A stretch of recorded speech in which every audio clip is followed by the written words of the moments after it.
Sumainyo ang Panginoon. At sumaiyo rin. Ang mabuting balita ng Panginoon ayon kay San Mateo. Papuri sa iyo, Panginoon.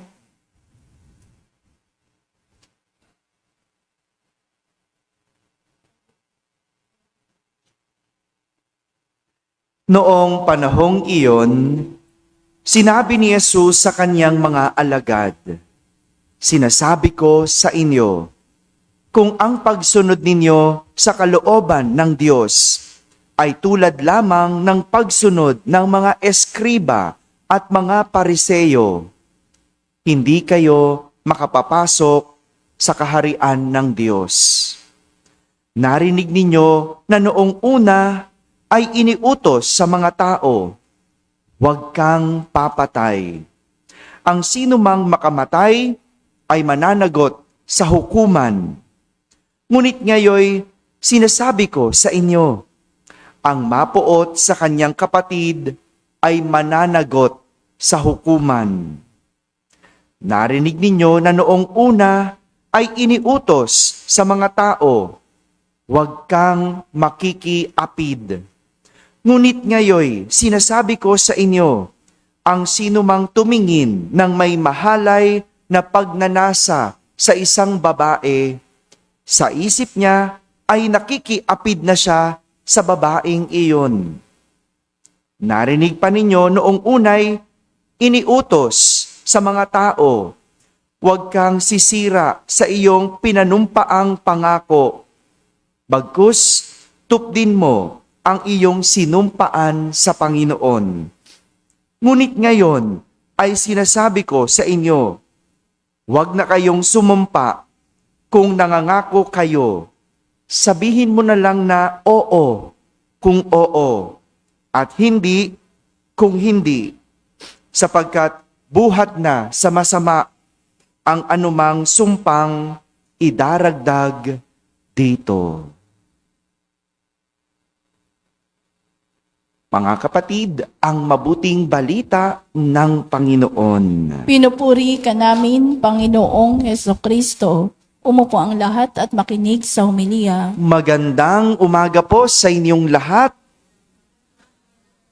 Pakibati ang katabi ng pinagpalang linggo.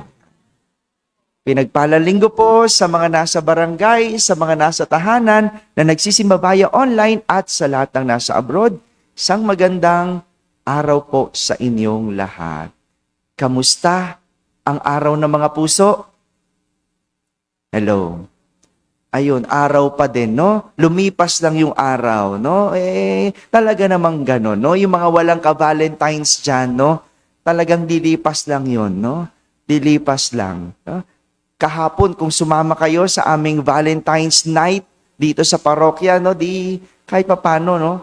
Napalipas nyo yung gabi ng Valentine's Day. No? Maraming salamat sa mga tumutok, sumubaybay, at higit sa lahat sa mga nag-donate, maraming salamat po. Nais kong simulan ng ating pagninilay sa isang kwento. Ngayong umaga, hindi pa kasi ako nakakatulog ng mahaba. Ngayong umaga, ang aking kwento ay tungkol sa isang tatay na may 3 anak.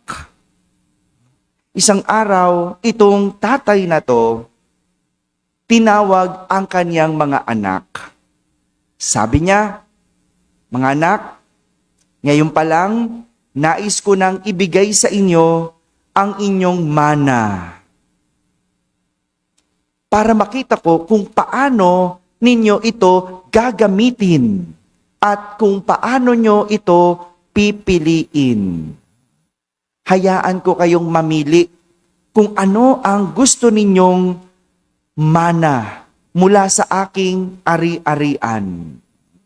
Sarap nun, no? Ikaw yung mamimili ng mana. No? Ikaw ang mag-iisip kung ano ang iyong makukuha. No? At sabi ng tatay, dahil kayo ang mamimili, isa lang ang pwedeng piliin. Isa lang. Kaya sabi ng tatay, pag-isipan ninyo itong mabuti. Bibigyan ko kayo ng 1 linggo para mamili at magdesisyon.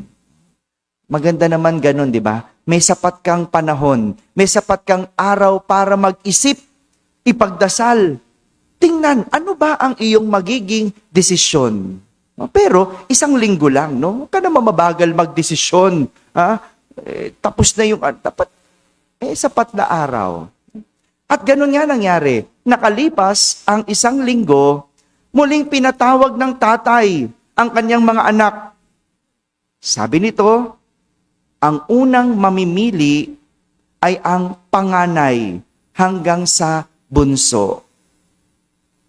Natuwa ang panganay sapagkat malaki ang tsansa niya na makakapamili ng maganda.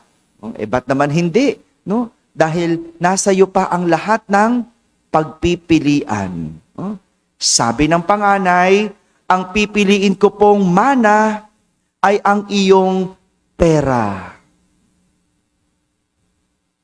Pinag-isipan mo ba yang mabuti? Tanong ng ama. Sabi ng anak, opo, mabuting-mabuti po.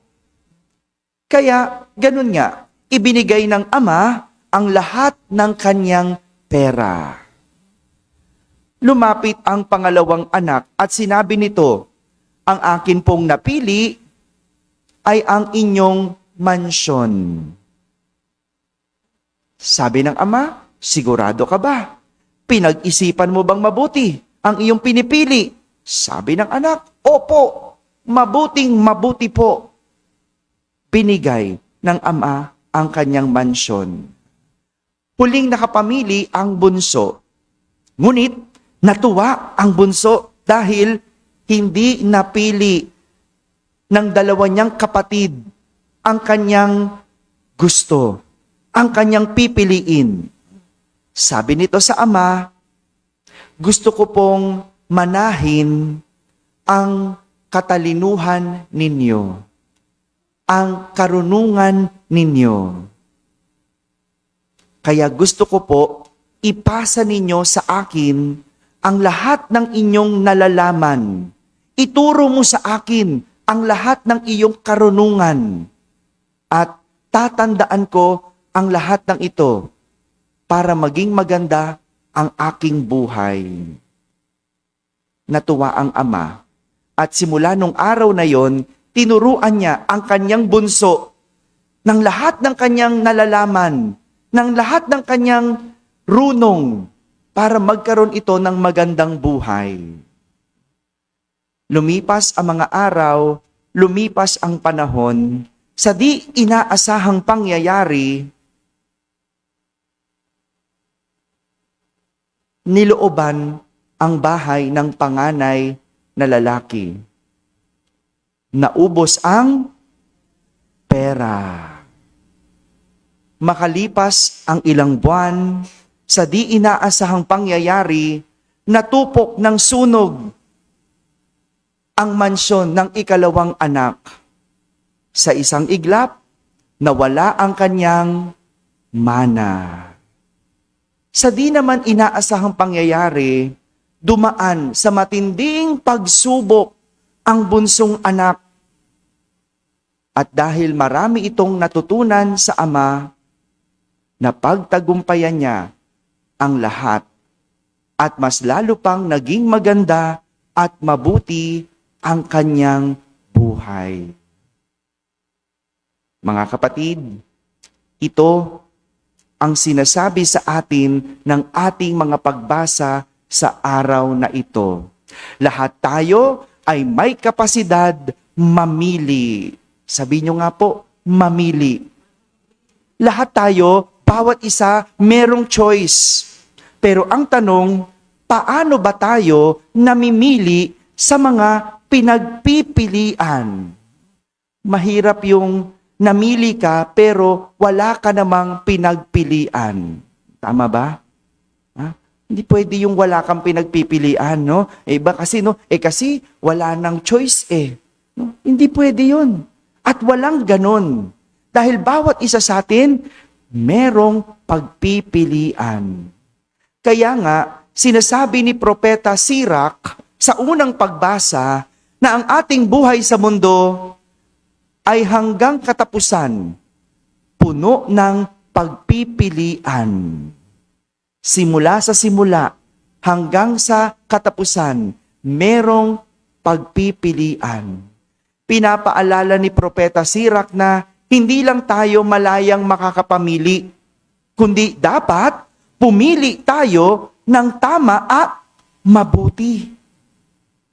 Sabi niya, nasa harap ng tao ang apoy at tubig, buhay at kamatayan. Ano ang iyong pipiliin? Hello? Kung kayo papipiliin, apoy o tubig, anong pipiliin? Depende yan sa sitwasyon mo. No? Kung uhaw ka na, pipiliin mo tubig. No? Tubig. Pero kung nanlalamig ka, anong pipiliin mo? Depende din yan, di ba? O maliligo ka pa ba? Kung ang lamig na, di ba? Pipiliin mo apoy. No? So, wag madaling nagdidesisyon. Pag-isipan mo. Yan yung tinuturo. Tingnan mo ang iyong sitwasyon. Ano ba ang mabuti para sa iyo? Ganda nun, di ba? Wag agad-agad, bara-bara di ba? Sinasabi naman ni San Pablo sa ikalawang pagbasa ng ating pagpili ay hindi dapat ginagawa dala ng obligasyon, kundi dapat dala ng pag-ibig. Ang ganda nun, no?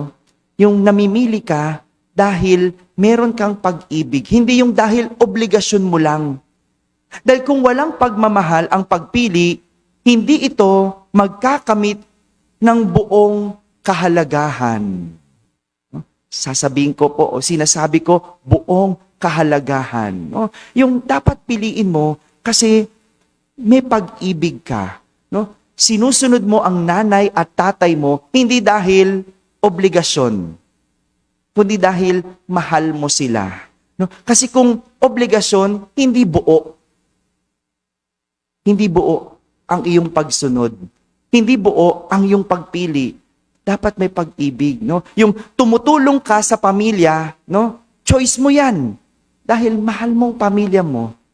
Hindi lang dahil anak ka. Ikaw ang panganay, ikaw ang magpaaral ng kapatid.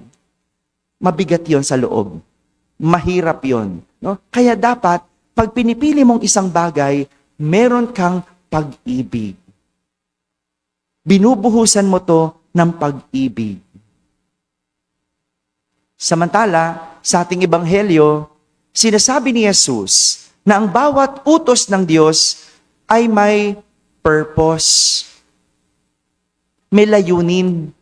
At sinasalamin nito ang karunungan ng Diyos na tutulong sa atin upang magkaroon ng buhay na mabuti kung ano man ang ating pipiliin. Kaya naman, ang pagpili na sundin ang utos ng Diyos ay ginagawa hindi dahil ito'y obligasyon, kundi dahil tayo ay may pag-ibig sa Diyos. Yung pagsunod sa Diyos, dapat hindi obligasyon, kundi dapat may pag-ibig sa Diyos. Bigyan ko po kayo ng 3 gabay. 3 praktikal na gabay na pwede nating gamitin para tayo ay makapamili ng tama at mabuti.